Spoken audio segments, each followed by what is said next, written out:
Salam sejahtera bagi rekan-rekan hamba Tuhan, para pendeta-pendeta muda, dan seluruh hamba-hamba Tuhan, dan jemaat Gereja Pentakosta Indonesia dimanapun saudara berada.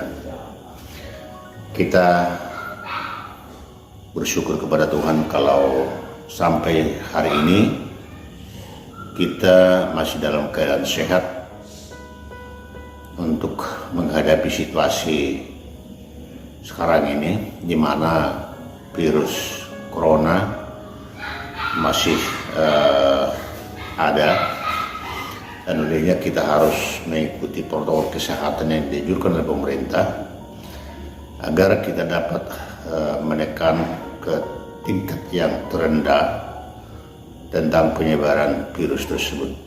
Harapan kita seluruh anggota jemaat Gereja Pentakosta di Indonesia kiranya jangan ada yang terpapar, tetapi sehat dalam perlindungan Tuhan.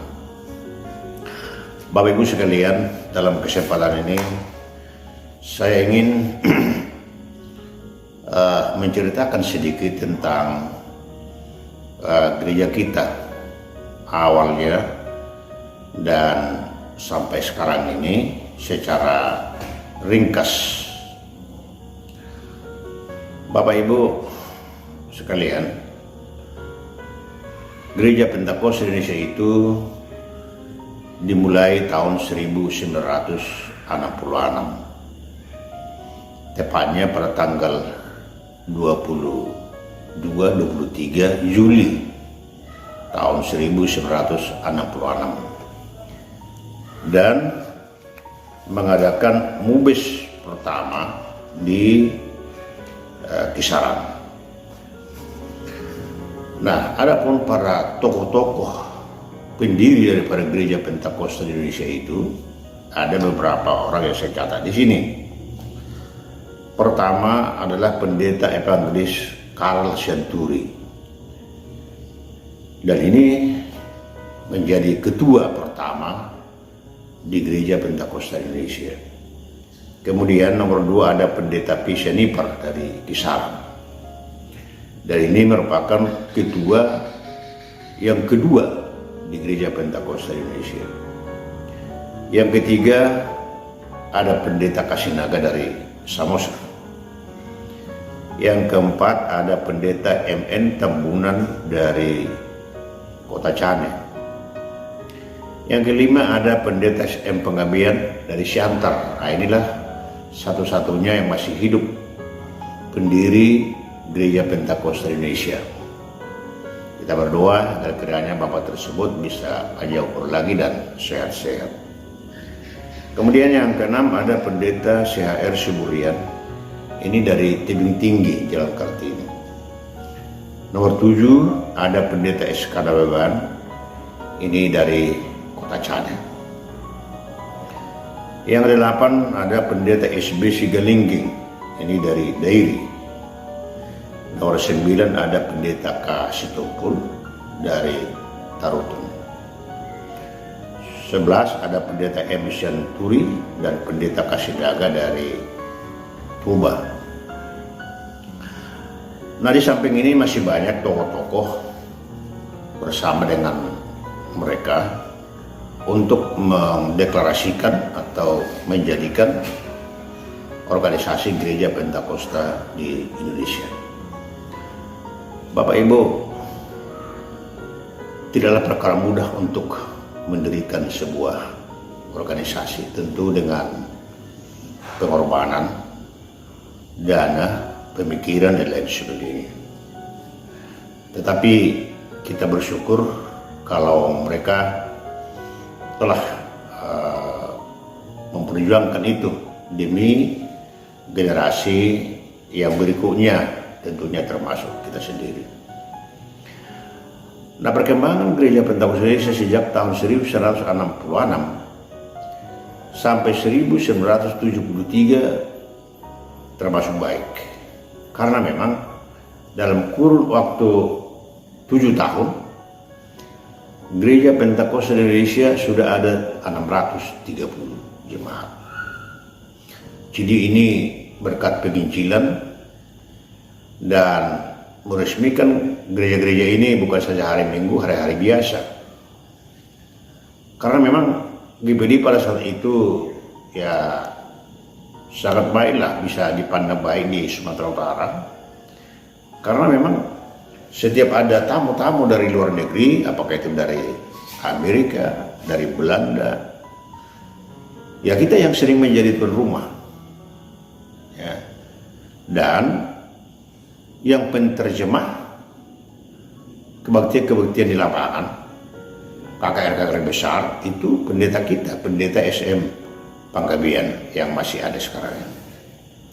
Ditambah lagi pada waktu itu GPD punya musik tiup yang baik, ya, dan memiliki kantor pusat yang memadai.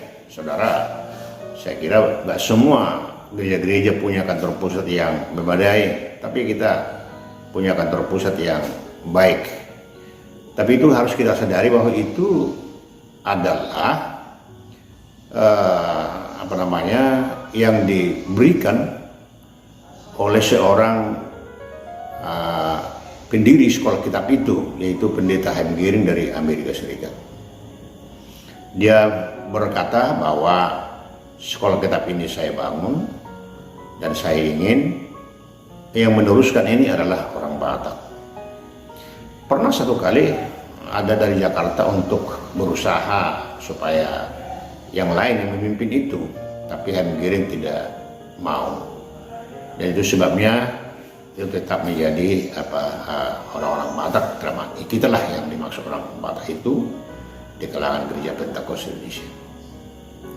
Nah, kembali kepada perkembangan gereja kita sejak tahun 66 sampai 73 ada 630, tetapi pada tahun 1974 ada terjadi kebelut yang tidak terhindarkan, di mana dari kalangan kita itu ada yang berusaha untuk mengalihkan, memiliki sendiri kantor pusat kita itu, dan gereja kita tidak akan dapat menerima itu.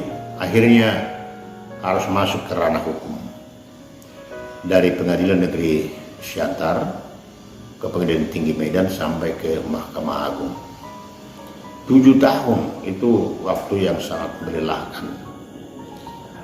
Dan dalam perjuangan itu ya saya sudah melihat sendiri keadaan itu. Dan puji Tuhan, pada tahun 1980 kita dimenangkan oleh Mahkamah Agung dari Jakarta. Bapak Ibu sekalian, kita harus mensyukuri perjuangan daripada para pendahulu kita. Saya sendiri telah menyaksikan dan melihat keadaan itu, di mana mereka bersusah payah dan kadang kurang tidur untuk memikirkan hal-hal apa yang harus dibuat jawaban-jawaban nanti, karena besok mungkin akan maju ke persidangan. Kemudian juga situasi tidak menguntungkan karena pendanaan tidak cukup, uang dari daerah mandek. Karena memang persoalan itu bukan saja di pusat, sampai ke daerah-daerah. Ada banyak pertikaian di gereja-gereja di daerah. Jadi kita sangat bersyukur kepada mereka karena perjuangan mereka. Dan juga kepada keturunan mereka kita harus menghargai lah. Karena apa? Karena memang aturan dana jatah daripada anak-anak para pendeta itu dialihkan untuk mengurusi urusan gereja ini. Misalnya aturan mereka bisa minum susu, akhirnya tidak bisa karena dialihkan dana itu untuk urusan-urusan persoalan selama 7 tahun. Nah, mereka membawa beras dari rumah masing-masing, kadang setengah buning atau 2 kaleng dan seterusnya. Maksudnya itu menjadi belanja mereka di Siantar, karena kantor pusat kayak itu tuh karena kita nggak di kantor, apalagi kantor kita sekarang di rumahnya pendeta SM Panggabean. Jadi rumahnya itu pernah menjadi kantor pusat BPDI selama 7 tahun. Mereka memang terganggu, tapi demi kita generasi berikutnya mereka harus berbuat. Nah sekarang ini kita tinggal menikmati apa yang mereka perjuangkan. Saya bersyukur kalau ada hamba-hamba Tuhan telah bisa hidup dan makan dari pelayanan itu sendiri. Itu adalah berkat perjuangan daripada para pendahulu kita itu. Jadi kita harus hormati, hargai, kita doakan supaya Tuhan berkati sampai kepada keturunannya. Bapak Ibu sekalian, berjalan setelah tahun 80 gereja dimenangkan oleh Mahkamah Agung, tetapi jumlah jemaat sudah turun drastis dari 630 menjadi tinggal 200 jemaat. Jadi 450 ada yang pindah, ada macam-macam lah. Yang bertahan tinggal 200 jemaat. Nah kemudian tahun 80 sampai tahun 90 ya gereja kita boleh dikatakan ya berjalan di tempat karena memang sudah kelelahan, pendanaan tidak ada lagi, sudah capek kira-kira begitulah selama 10 tahun. Secara ringkas kemudian tahun 90 sampai tahun 2000 pemimpin itu dipegang oleh pendeta Arden Nenggolan.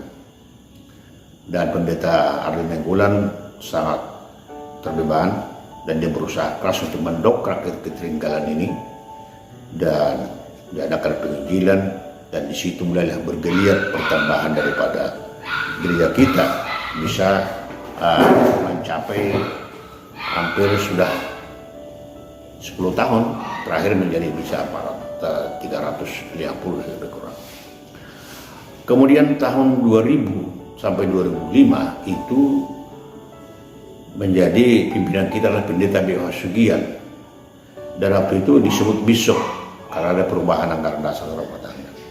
Selama 5 tahun berjalan dengan baik. Kemudian tahun 2005 sampai 2010 pemimpin kita, ketua kita adalah pendeta M. Sinaga dari Bukman. Juga berjalan dengan baik dan jemaat ada yang bertambah dan sebagainya. Walaupun masih banyak yang harus dilakukan yang belum tercapai. Kemudian tahun 2010 sampai 2020 ini yang pimpinan kita adalah pendeta SM Tapobolon. Nah, itu bersama dengan kami dan saya juga sebagai wakil ketua sampai sekarang ini. Jadi ada banyak hal yang sudah dilakukan, tapi masih banyak lagi yang belum tercapai. Kemungkinan oleh beberapa hal dan keterbatasan dan sebagainya. Nah ini ketertinggalan ini perlu kita kejar, bagaimana kita ke depan supaya lebih baik. Nah untuk itulah maka saya telah membuat sejarah gereja secara singkat ini. Memang belum lengkap, tapi minimal dari apa yang ada di dalamnya, para generasi muda tahu sekilas tentang berdirinya Gereja Pentakosta di Indonesia, sekaligus untuk tertanam rasa kecintaan terhadap Gereja Pentakosta Indonesia, perjuangan-perjuangan yang berat itu demi kita, ya demi kita. Kalau kita diperhadapkan dalam perjuangan itu, saya kira belum tentu kita bisa berjuang seperti mereka. Tetapi mereka sudah memberikan yang terbaik dan yang merasakan perjuangan beliau itu, para hamba Tuhan itu kita sendiri sekarang ini, dan juga kepada generasi-generasi yang berikut. Oleh karena itu, marilah kita bagaimana kita memberikan kontribusi kita untuk kemajuan dan kebaikan Gereja Pentakosta Indonesia. Ya, kita ini memang gereja kita berbeda dengan yang lain. Kalau gereja-gereja lain mungkin dari kota menyerang ke desa, cukup dana, SDM-nya dan sebagainya. Tapi kita tidak. Kita ini banyak di pedesaan pada awalnya, ya kan? Jadi dari desa menuju ke kota. Di desa itu kan banyak keterbatasan, diselimuti berbagai kekurangan, baik ekonomi, baik pengetahuan, pengalaman dan lain sebagainya. Tapi kita bersyukur sampai sekarang ini memang kita sudah ada di beberapa kota-kota besar. Jadi itu semua perjuangan masing-masing. Kita tak ada sponsor. Karena nggak ada pengusaha kan. Jadi bergerak sendiri, berjuang sendiri. Ya itu sesuatu yang kita syukuri, semangat daripada hamba-hamba Tuhan di GPD ini. Nah kemudian sampai sekarang ini gereja kita baru 495 jemaat. Ini baru, belum sampai kita 500 jemaat. Nah ini menjadi pergumulan kita ke depan. Kalau umur memang kita sudah dianggap dewasa, tetapi karena kemulut yang terjadi itulah yang membuat kita drop. Ya udah, memang sudah kejadian seperti itu. Kita tidak harus menyesali itu lagi, tapi bagaimana kita ke depan supaya lebih baik. Bapak Ibu sekalian, untuk ke depan ini dalam waktu dekat kita akan mengadakan MUBES pada tanggal 10-11 Februari 2021.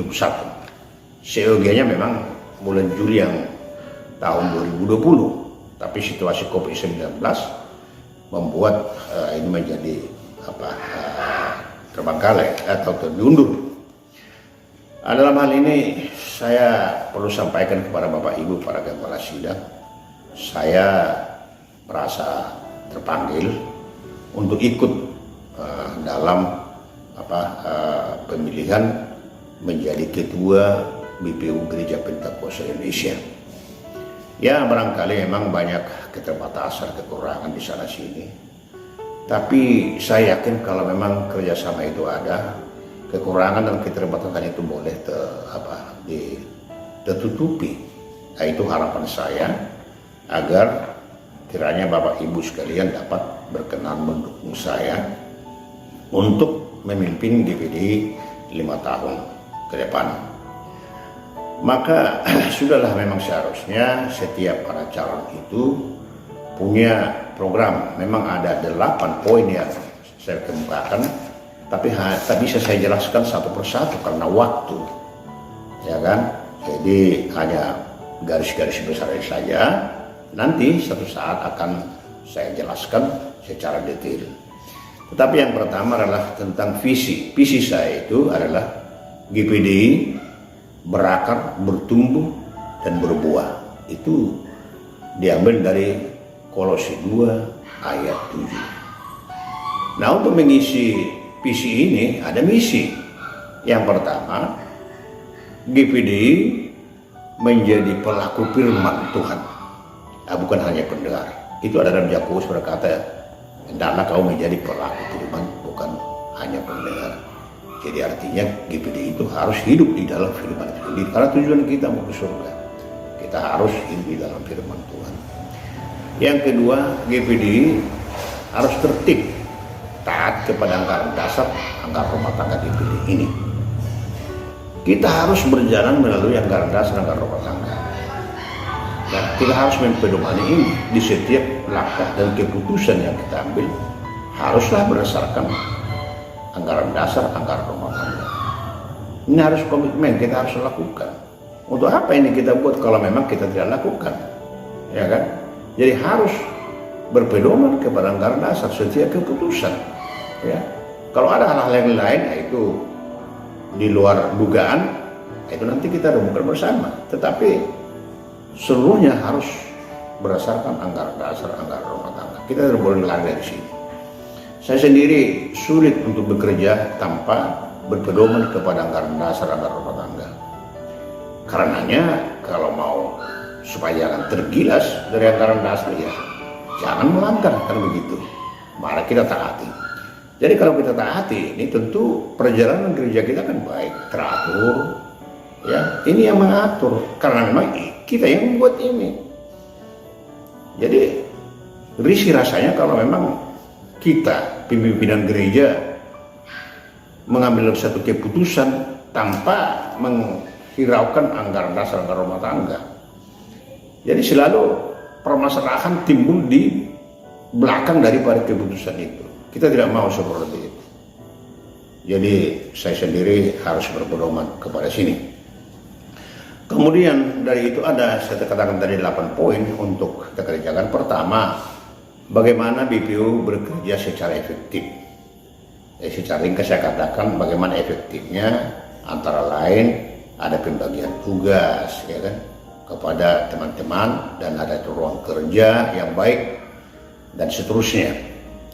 Yang kedua, bagaimana tentang pembangunan di kantor pusat. Sekarang ini kan udah kumuh kantor pusat kita karena memang bangunan-bangunan itu bangunan lama ya, bangunan lama. Tapi namun demikian kita berusaha bangunan lama ini kita rawat, kita buat anggaran rutin nanti walaupun sedikit memperbaiki yang rusak-rusak itu. Misalnya kerusakan jendela atau ada batu terlepas bisa disisip gitu, jadi tidak semakin melebar. Kemudian kesepakatan kita bersama nanti bagaimana kita membangun bangunan yang baru, karena lokasi itu kan masih bagus lagi, masih banyak di belakang sana. Ada lagi mau ditimbun di situ. Kalau memang kita sepakat punya dana nanti juga ya, masih banyak tempat dan untuk bangunan-bangunan di situ nanti. Lalu yang ketiga, kita harus menjaga hubungan pengurus pusat atau BPU dengan pengurus wilayah.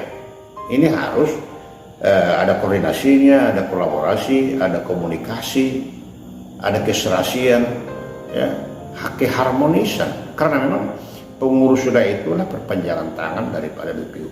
Untuk menjangkau gereja-gereja lokal ya harus lewat daripada pengurus wilayah. Sekaligus timbal balik bagaimana pengurus wilayah itu memberi kontribusinya, atau seluruh GPD memberi kontribusinya ke pusat. Karena memang kita nggak punya APBD kan, anggaran pendapatan kita tidak ada. Nah, anggaran kita ada di tangan kita semua, di para hamba-hamba Tuhan pengurus wilayah. Nah, jadi ke depan mari semua bertanggung jawab lah, ya kan? Bertanggung jawab, jangan ada yang mogok atau berdiam diri ya sebagai tanggung jawab kita, karena kita melayani itu dilindungi oleh Gereja Pentakosta Indonesia sebagai organisasi. Kita boleh mendapatkan dana, ya banyak juga mendapat dana dari pemerintah, dari pengusaha, dari para donatur ya kan. Kenapa kewajiban kita mandek ini pun kita benahi ke depan supaya gereja kita bisa maju. Kalau tidak memang kita berjalan di tempat. Jadi kita yang membuat kita maju, kita yang membuat kita sukses begitu. Nah, yang berikut yang keempat, pendidikan. Tentang pendidikan kita di gereja kita ada dua kan, ada sekolah kitab, ada STT. Ini harus kita tingkatkan. Secara ringkas saya katakan kita tingkatkan gurunya, ya kan, dosennya, dan kita harus memperdaya apa yang ada pada kita. Artinya kalau memang ada guru-guru yang potensi di kalangan GPD, ya ngapa harus dari luar misalnya. Ya saya bukan berarti tidak mau dari luar, tidak alergi, tapi kalau masih ada, ya ini kita pergunakan supaya terlatih, terbiasa, dan akhirnya menjadi bisa ke taraf nasional dan sebagainya. Jadi kita melatih apa yang ada pada kita. Orang itu juga karena dilatihnya itu, maka bisa keluar dari daerah mereka, sepertinya bisa dipakai orang lain. Demikian juga kita latih, kita beri kesempatan, kita berikan ruang. Sekali dua kali mungkin masih canggung, tapi kemudian kan terbiasa, semakin maju lebih baik. Itu harapan saya. Kita akan tingkatkan ini sehingga bisa sejajar dengan sekolah-sekolah yang lain. Yang kelima ada departemen. Di gereja kita ada 12 departemen yang kita susun dalam anggaran dasar rumah tangga. Ya selama ini memang banyak yang tidak terisi. Ada yang terisi tapi tidak bisa bergerak, ya mungkin berbagai kendala atau mungkin tidak memahami tugas itu atau hal-hal yang lain. Tapi ke depan saya yakin ini harus digerakkan karena ini perangkat daripada BPU, pengurus pusat, untuk menggerakkan seluruhnya di sekolah minggu, kaum muda, kaum ibu, kaum bapak, sosial, hukum, dan 12 itu kita harus hidupkan ya, supaya bergerak. Kalau ini sudah bergerak semua ini, saya kira saya bisa bayangkan situasi gereja kita akan lebih baik, kantor pusat kita akan ramai karena banyak urusan dan kegiatan-kegiatan yang ada. Jadi ini harus kita perdayakan semaksimal mungkin. Yang kemudian nomor 6 ada penginjilan. Ini dari dulu sampai sekarang penginjilan ini nggak boleh terlepas. Kita akan upayakan penginjilan ini lewat KKR besar, KKR lokal dan lain sebagainya. Ada seminar, ada pendalaman Alkitab, ya, dan lain sebagainya, merupakan kegiatan-kegiatan yang baik. Kemudian yang ketujuh ada perekonomian jemaat. Nah, kita bukan cukup hanya khotbah tentang surga, tentang berkat, tentang puasa, tentang mujizat, tapi saya berpikir kita harus memperhatikan perekonomian jemaat. Bagaimana? Karena begini, kalau jemaat itu ekonominya bagus, tentu pemasukan kepada gereja akan lebih bagus. Kalau ekonomi jemaat itu tidak bagus, itu tidak ada yang didapat dari apa yang diberikan kepada gereja. Kalaupun kita katakan, mari kita membangun, padahal kota jemaat makan pun susah, apa mau dikasih? Jadi makanya saya berpikir, bagaimana meningkatkan perekonomian jemaat ini? Maka perlu diadakan pelatihan-pelatihan, keterampilan, apakah itu pertanian, perkebunan, peternakan. Salah satu contoh misalnya. Nah, bagaimana kalau kita arahkan mereka untuk beternak burung puyuh? Ini pemasarannya bagus sekarang ini, dan pendeta kita sudah ada yang berhasil untuk ini, yang bisa menakar, yang bisa mengajari orang. Nanti kita undang satu dari tiap wilayah untuk kursus atau pelatihan bagaimana beternak burung puyuh. Nah, ketika mereka kembali mempraktekkan, kemudian mereka mengundang dari tiap-tiap jemaat di wilayah itu. Maka dari sekian orang di situ tentu ada yang berbakat untuk beternak seperti itu. Ekonomi mereka akan meningkat, otomatis pendapatan gereja akan semakin banyak. Itu salah satu contoh, dan yang lain. Kemudian yang ke-8 adalah bagaimana hubungan gereja dengan pemerintah dan juga lembaga-lembaga yang lain. Ini harus kita jaga, mulai dari tingkat pusat dan daerah. Kita harus jaga supaya harmonis dan baik hubungan gereja dengan pemerintah di mana saja ada, dan juga kepada lembaga-lembaga yang lain. Ini secara ringkas saya sampaikan kepada kita yang harus dilakukan. Tidak bisa saya jabarkan secara detail karena waktu. Dan permohonan saya kepada Bapak Ibu sekalian, seperti tadi saya katakan, saya merasa terpanggil dan mau ikut untuk dipilih menjadi ketua BPU-GPD. Maka saya minta kepada Bapak Ibu Gembala Sidang yang saya hormati, berkenanlah untuk mendukung saya dan memilih saya, dan kemudian nanti kita akan bekerja sama dengan baik. Jadi semua manusia ada kurangnya, ada lebihnya, tapi kalau ada kerjasama yang baik, semua itu berjalan dengan baik. Ada pepatah mengatakan, berat sama dipikul, ringan sama dijinjing. Betapa berat perjuangan atau yang harus kita lakukan. Kalau yang bersama-sama, ya itu rasanya ringan. Tapi walaupun ringan pekerjaan itu, kalau 1-2 orang yang melakukan, wah itu rasanya berat juga. Jadi makanya bagi saya, kerjasama itu harus kita bangun begitu. Saya tidak bisa bekerja sendiri, ya, tidak bisa. Bagaimana? Jadi harus kerjasama. Mari kita bangun kerjasama itu, dan kita semua merasa memiliki bahwa GPD ini adalah kita yang telah diperjuangkan oleh pendahulu kita. Mari kita isi dengan baik, dan biar nama Tuhan ditinggikan, dimuliakan. Nah, selamat menyongsong atau selamat menjelang Mubes tanggal 10-11 Februari 2021. Tuhan Yesus memberkati. Amin.